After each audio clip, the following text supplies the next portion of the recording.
E aí, galera do Estou Preparado, vamos lá, pessoal. Nesse bloco agora a gente vai na objetividade 100%, tá? Assim como os blocos anteriores. Mas agora a gente vai correr um pouco mais, né? A gente já viu muita coisa sobre a parte da aplicação da lei penal.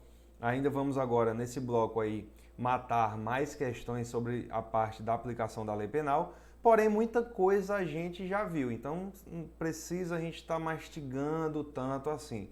Vamos resolver as questões e vamos direto ao ponto. O que é importante da questão para a tua prova especificamente a respeito daquilo que a gente ainda não viu, tá? Porque as questões da CESP aí são bem parecidas quando a gente pega aí, por exemplo, o mesmo tópico, né? Tem questões que a CESP praticamente muda da voz passiva para a voz ativa. Então essas questões que forem um pouco parecidas, a gente vai só analisando ali, tá? De forma mais objetiva. Tranquilo? Então é isso, galera. Vamos que vamos para cima das questões agora e bota em tela. Ano 2013, ó. 2013, CESP, SEBRASP, PC, DF, tá? Banca aí, banca SEBRASP, banca CESP, né? O terror aí da galera. Mas não vai ser o seu terror porque você vai conseguir vencê-la. Vamos lá. Julgue os seguintes itens relativos à teoria da norma penal, sua aplicação temporal e espacial, o conflito aparente de normas e a pena cumprida no estrangeiro. Considere a seguinte situação hipotética. Jurandir, cidadão brasileiro, foi processado e condenado no exterior por crime praticado por ter praticado tráfico internacional de drogas e ali cumpriu 6 anos de pena privativa de liberdade. Então ele foi condenado lá no exterior, tá? Por ter praticado o quê? Tráfico internacional de drogas. E lá ele cumpriu 6 anos de pena. Pronto, cumpriu 6 anos de pena. Pelo mesmo crime, também foi condenado no Brasil. A pena privativa de liberdade igual a 10 anos e 2 meses. Nessa situação, de acordo com o Código Penal, a pena privativa de liberdade a ser cumprida por Jurandir no Brasil não poderá ser maior do que 4 anos e 2 meses. Galera, ó, o que acontece? Pessoal, essa questão ela é incrível, porque é uma das maiores pegadinhas que eu já vi em questões de extraterritorialidade, tá? Galera, Jurandir ele foi preso pelo crime de tráfico internacional de drogas, né? E ele cumpriu a pena lá no exterior, certo? Quando ele vem para o Brasil, a questão diz que ele vai sofrer uma punição, tá certo? A questão diz que quando ele chegou no Brasil, ele também foi condenado, tá? E aqui ele foi condenado a 10 anos e 2 meses. E lá no final ele fala que ele não pode cumprir agora, a partir dessa nova condenação, ele não pode cumprir mais do que 4 anos e 2 meses. Ele fez basicamente a diminuição, né? Ele diminuiu aqui o que ele efetivamente cumpriu, né? Lá no estrangeiro, tá? Com o que ele pegou aqui no Brasil. Então ele diminuiu, né?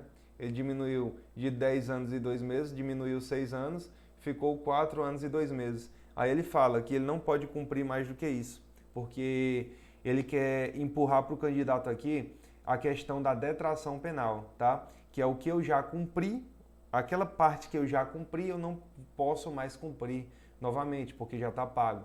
Só que aqui, pessoal, entra um ponto interessante, que é o artigo 7º do Código Penal, que é a questão da extraterritorialidade, tá? Não é territorialidade, é extraterritorialidade. E na extraterritorialidade eu vou ter a extraterritorialidade incondicionada e eu vou ter a extraterritorialidade condicionada. E na condicionada eu ainda tenho a espécie de hipercondicionada. Galera, esse crime em si, o tráfico internacional de drogas, nesse contexto que foi posto aqui pra gente, ele não é abarcado pelas regras da extraterritorialidade incondicionada, tá? Ele não é abarcado por ela. É uma espécie de quê? Uma espécie de extraterritorialidade condicionada. Então, o crime que aconteceu no estrangeiro, esse crime que aconteceu no estrangeiro é uma espécie de extraterritorialidade, ou seja, é um crime que aconteceu lá fora, que eu posso aplicar a pena aqui no Brasil, tá? Extraterritorialidade condicionada, beleza? E uma das condições para que eu possa punir o agente que comete um crime, em tese, sob a questão da extraterritorialidade condicionada, uma das hipóteses é que ele não tenha sido o quê? Condenado no estrangeiro e nem ali tenha cumprido pena. Então veja que ele já foi condenado e já cumpriu pena no estrangeiro. Quando ele chega ao país, quando ele chega ao Brasil, ele não pode mais cumprir nada, tá? O Brasil não pode empurrar uma nova pena para ele. Não pode, porque ele já cumpriu. Se fosse uma hipótese de extraterritorialidade incondicionada, aí não. Aí ele pode ter cumprido lá, mas quando chega aqui ele também vai cumprir, tá? Ele também vai cumprir. Claro, ele não vai cumprir a mesma pena. A gente vai observar a detração penal, mas ele vai ser punido também no Brasil, tá? Então, ó, essa hipótese em si vai estar errada, galera. Vai estar errada, olha que legal. Então, questão incrível, né? Eu gostei muito dessa questão aqui, tá? A questão vai estar errada. E aí, ó, extraterritorialidade condicionada, tá? Essa situação. Se a pena foi cumprida no exterior, não há o que se falar em cumprir no Brasil. Simples e objetivo. Exceto para os crimes previstos na extraterritorialidade incondicionada. Nesses crimes aqui, poderia sim. Nesses crimes aqui, aí a questão estaria correta. Que crimes são esses aqui, ó? Os crimes contra a vida e liberdade do presidente da República, contra o patrimônio ou fé pública da União, Distrito Federal, Estado e Território, contra a administração pública, ó, por quem está a seu serviço, crime de genocídio, quando o agente for brasileiro ou domiciliado aqui no Brasil, tá? Então, esses crimes são crimes de de extraterritorialidade incondicionada, tá? É o famoso EI. Tá bom, pessoal? Tranquilo? Show de bola. Então, próxima questão, ó. Aqui eu deixei no material para vocês as hipóteses também da extraterritorialidade condicionada. Tá certo, pessoal? Condicionada. Eu coloquei aqui para vocês. E nós ainda temos um parágrafo terceiro, a extraterritorialidade hipercondicionada, tá? Então, nesse caso aqui, galera, ó, vamos lá. Deixa eu voltar aqui. No inciso 2, eu vou ter as causas condicionadas. Aqui estão as condições, né? Coloquei aqui, ó, foram as condições. Então, ó, uma das condições para que eu possa punir o agente que comete um crime sob a égide da extraterritorialidade condicionada, uma das condições é o que, galera? Não ter sido agente punido, né? Não ter sido agente absolvido no estrangeiro ou não ter aí cumprido pena. Então, ó, uma das hipóteses é essa aqui, tá? Como não obedeceu a essa hipótese, então ele não pode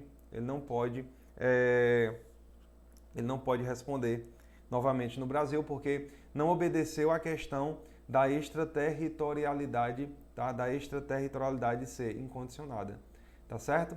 Então, como ele já cumpriu pena, ele não vai cumprir de novo no Brasil. Show de bola, vamos que vamos, para frente, galerinha, ó. Questão um pouco complexa, a gente demorou um pouco, né? Mas vamos aqui, ó. No que se refere à aplicação da lei penal, jogo é a alternativa correta.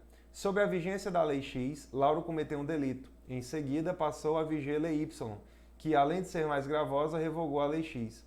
Depois de tais fatos, Lauro foi levado a julgamento pelo cometimento do citado delito. Nessa situação, o magistrado terá de fundamentar no Instituto da Retroatividade em benefício do réu para aplicar a lei X, por essa ser menos rigorosa que Y. Galera, ó, aqui essa questão vai estar errada por quê? Porque não é retroatividade. Aqui é ultratividade. Vamos lá. Professor, o que é ultratividade? É diferente de retro. Retroatividade é quando eu aplico a lei nova, tá? Então, chegou uma lei nova e essa lei nova ela é mais benéfica. E aí eu utilizo essa lei nova ao caso concreto. Então, isso é retroatividade. Chegou uma lei nova e a lei nova ela é prejudicial. Eu vou aplicar o quê? A lei antiga. Só que veja, a lei antiga está revogada. Só que eu vou aplicar a lei antiga e aí o instituto, nesse caso, é o Instituto da Ultratividade, tá? E não é retroatividade. Então, tá tudo certinho, menos essa nomenclatura. Ó, sob a vigência da lei X, Lauro cometeu um delito. Pronto, está consumado. Ele vai responder perante a lei X. Em seguida, passou a viger a lei Y, que é mais grave. Como é mais grave, galera, como é mais grave, então não vou aplicar mais grave, eu vou aplicar a X, tá? E isso não é instituto de retro, é de ultra. Então olha que outra questão bacana, tá? Diferença de retroatividade e ultraatividade, tá? Coloquei aqui, ó, uma observaçãozinha para vocês. Então, ó, quando falar em retroatividade, você vai usar, ó, usa a lei nova. Você usa o caso concreto a lei nova, porque é mais benéfica. Quando eu falo de ultraatividade, você vai usa a lei revogada, tá? Veja que a lei revogada ninguém utiliza, né? Mas como ela estava vigente durante o tempo da execução do delito, durante o tempo do momento do crime, eu vou utilizá-la, beleza? Então, tranquilo? Próxima questão.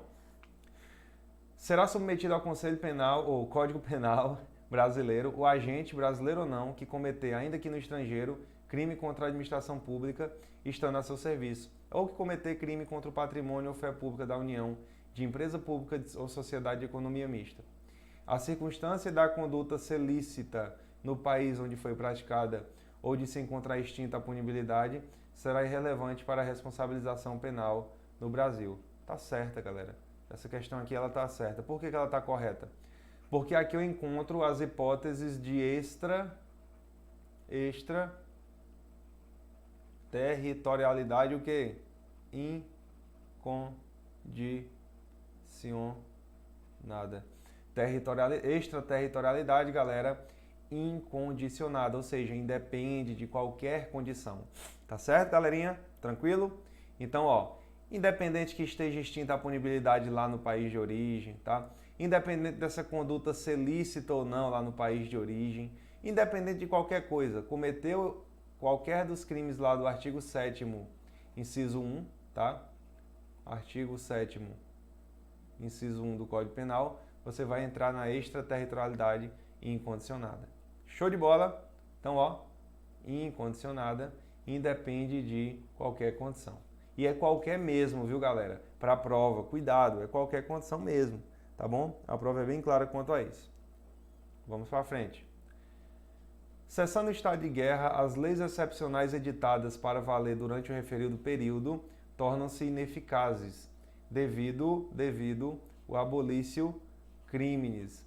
E aí, galera, cessando o estado de guerra, as leis excepcionais editadas para valer durante o período são ineficazes? Não, galera, é errado.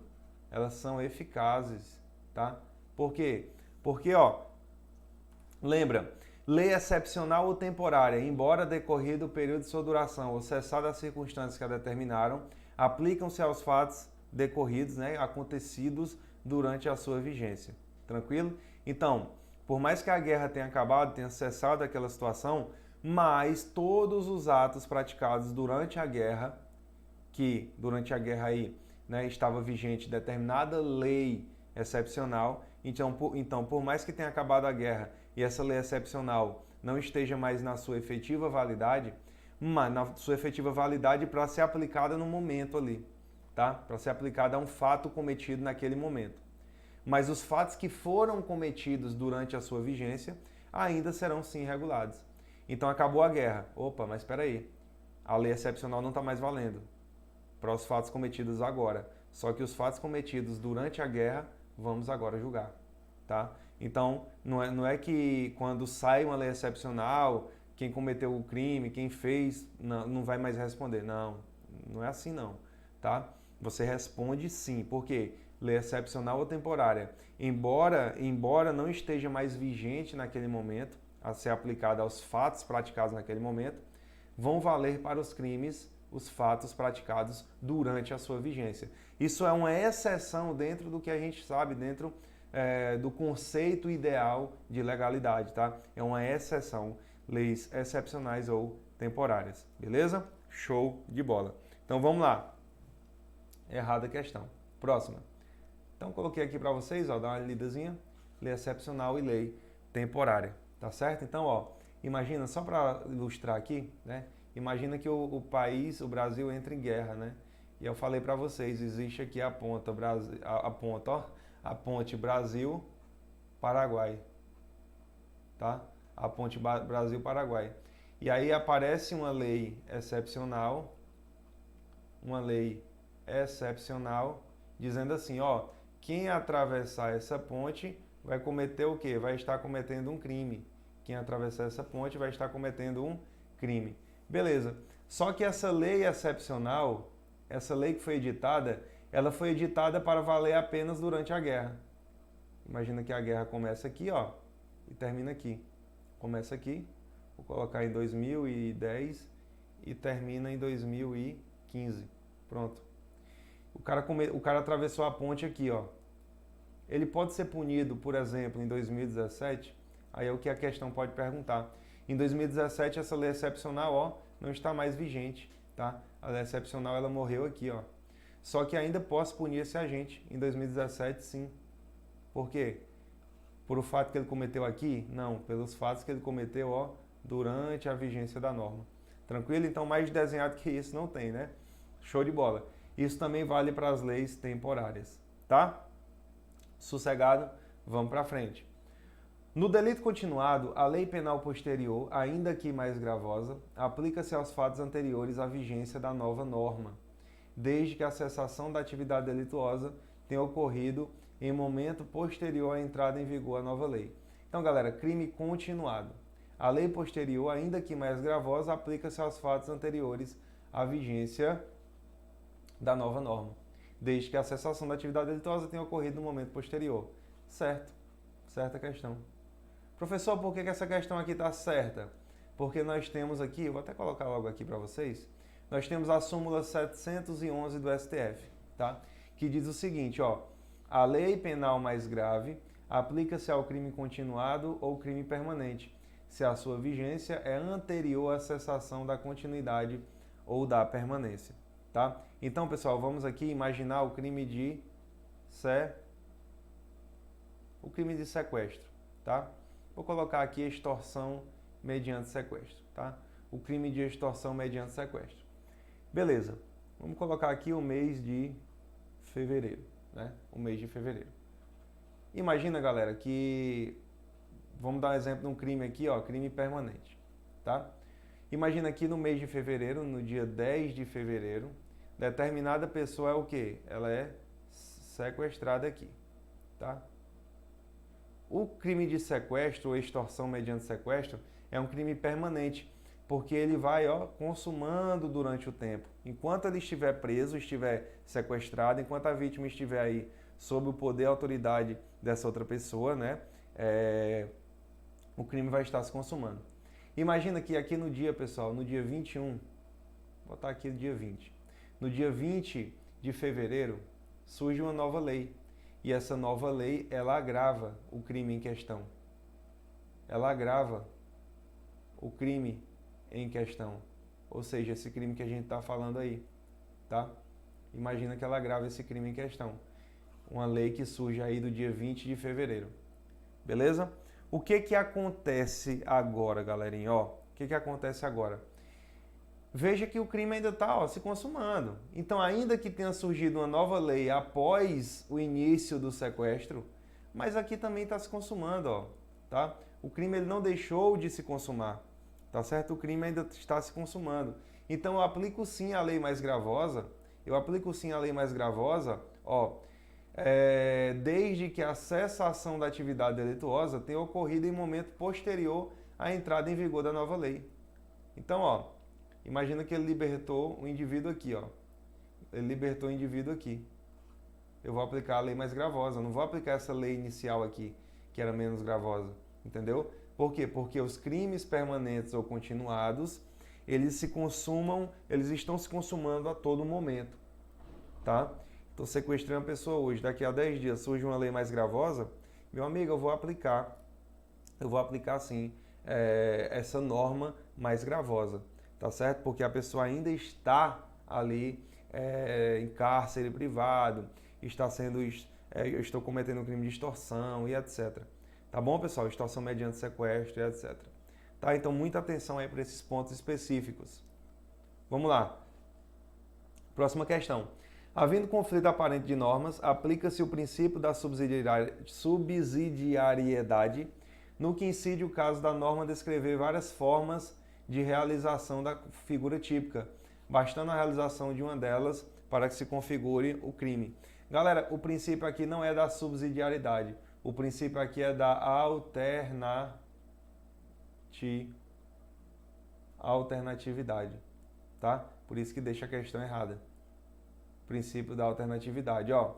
O que é princípio da alternatividade? A gente tem, por exemplo, o artigo 33 da Lei de Drogas, tá? O artigo 33 da Lei de Drogas.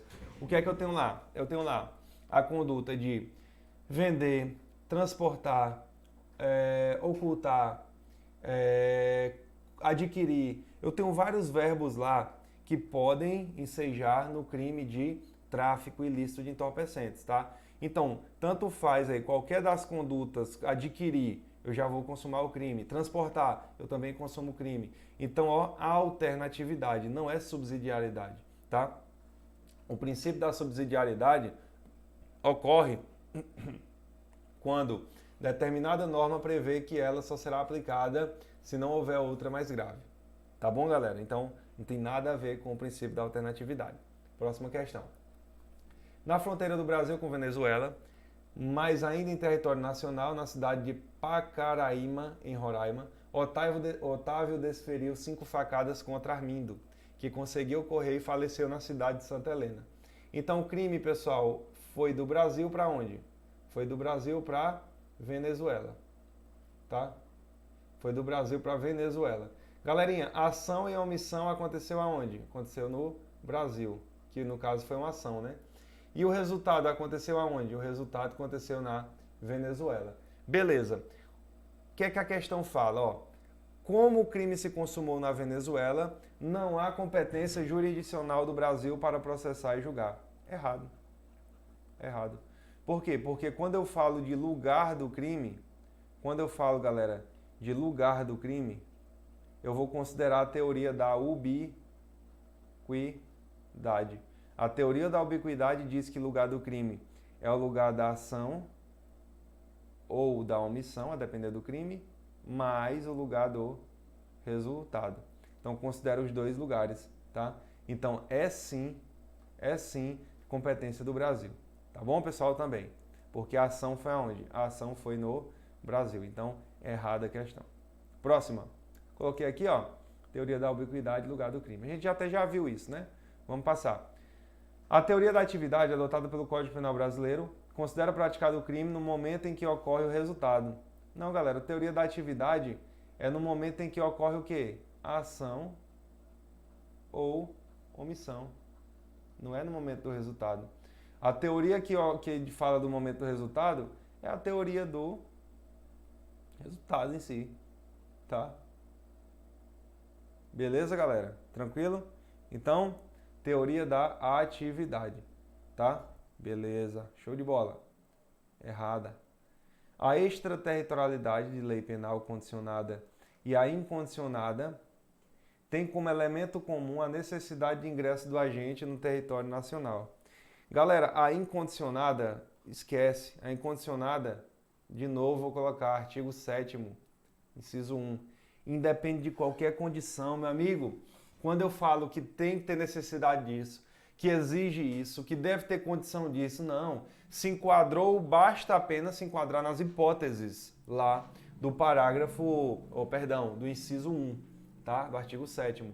Basta se enquadrar naquelas hipóteses. Se enquadrando nas hipóteses, já era. Não precisa qualquer outra condição, tá? Então, sempre que vier dando condições, né? Exigindo outras condições para que você enquadre na extraterritorialidade incondicionada, tá errada a questão, tá?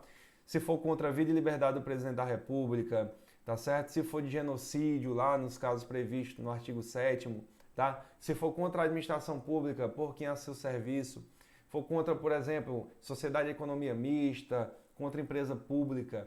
Então, nesses casos, galera, eu vou aplicar o quê? Eu vou aplicar a extraterritorialidade incondicionada. Então, quando ele fala aqui que depende do ingresso do agente para que seja punido, tá errado, porque não depende do agente, do ingresso do agente para que seja punido, não, tá? Não depende disso na incondicionada. Na condicionada, sim. Se fosse só a condicionada, estaria correto, tá? Mas na incondicionada, não. Então, questão errada por isso. O princípio da legalidade é parâmetro fixador do conteúdo das normas penais incriminadoras, ou seja, os tipos penais de tal natureza somente podem ser criados por lei em sentido estrito. Galera, perfeito. E eu falei para vocês que aqui entra dentro do princípio da legalidade, tá? Do princípio dentro da legalidade, mais especificamente falando do princípio da reserva legal, tá? O princípio da reserva legal. Beleza? Show de bola. Então, acabamos, né? Acabamos aqui as questões. Show de bola, galerinha. Tudo bem? Então, ó, objetividade, fomos em cima aí das questões, tá? Trazendo os pontos mais interessantes para vocês. Aqui é o ritmo bisurado, tá? Aqui a gente vai direto ao ponto, a gente vai ser bem objetivo para que você realmente tenha aqui e vai ter e já está tendo, graças a toda essa equipe maravilhosa e competente do Estou Preparado, a melhor preparação para o teu concurso. Beleza, galera? Tamo junto e até a próxima.